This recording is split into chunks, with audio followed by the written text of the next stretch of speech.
ఎక్కడో కేరళలో కాలడి గ్రామంలో పుట్టారు ఆ జగద్గురువులైన ఆదిశంకరులు.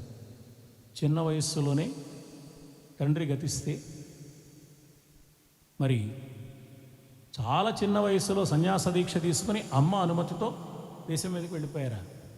గోవింద భగవత్పాదాచార్యుల వారి దగ్గరికి వెళ్ళారు. అక్కడి నుంచి జగద్గురు పీఠం స్థాపించే స్థితికి ఎదిగారు. తనలోని దివ్య స్థితిని వెల్లడి చేశారు, కొత్తగా ఎదగడం కాదు. మళ్ళీ అమ్మకిచ్చిన మాట కోసం వచ్చారు.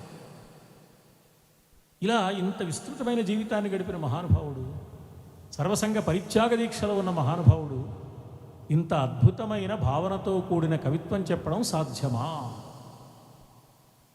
కవిత్వం రజోగుణ ప్రధానంగా పుడుతుంది. సృష్టి ఏదైనా సరే రజోగుణం ఉంటేనే వస్తుంది. అందుకే బ్రహ్మదేవుడు, సృష్టి చేసే బ్రహ్మదేవుడు రజోగుణ సంబంధమైన వాడు మన త్రిమూర్తుల్లో. పోషణ చేసే శ్రీ మహావిష్ణువు సత్వగుణ సంబంధమైన వాడు. విని సంకేతాలు. కాబట్టి ఎంతో కొంత రజోగుణం ఉంటే కానీ కవిత్వం రాదు. మరి శంకరాచార్యులు ఇంత గొప్ప కవిత్వం చెప్పారు ఏమిటండి? ఆయన సర్వసంగ పరిత్యాగి కదా, ఇది ఎలా సాధ్యం అంటే ఎలా సాధ్యమో ఆయనే చెప్పారు. ఇంత గొప్ప అద్భుతమైన కవిత్వం వచ్చి నేను ఇంత గొప్ప కవిని ఎలా అయ్యానో మీకు తెలుసా అని అమ్మవారితో చెప్పుకున్నారు. అమ్మ, ఈ సంగతి నేను ప్రియమైన సోదరి సోదరులందరికీ తెలియజేస్తున్నానమ్మా, అందుకని నీకు విన్నవించుకుంటాను. నీకు విన్నవించుకునే వంకతో లోకానికి తెలియజేస్తున్నాను. ఈ కవిత్వం నా సొంత తెలివితో రాలేదు.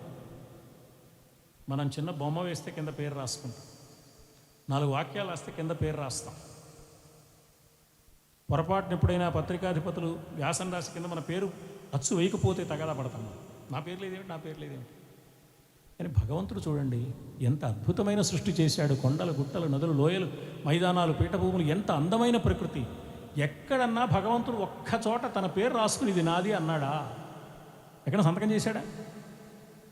ఆయన కర్తృత్వ భావన లేకుండా పని చెయ్యడాన్ని మనకు నేర్పుతున్నాడు. ఇంత గొప్ప సృష్టి చేసి మనం 4 వాక్యాలు ఉన్న పద్యం రాస్తే మన పేరు లేకపోతే ఒప్పుకోం.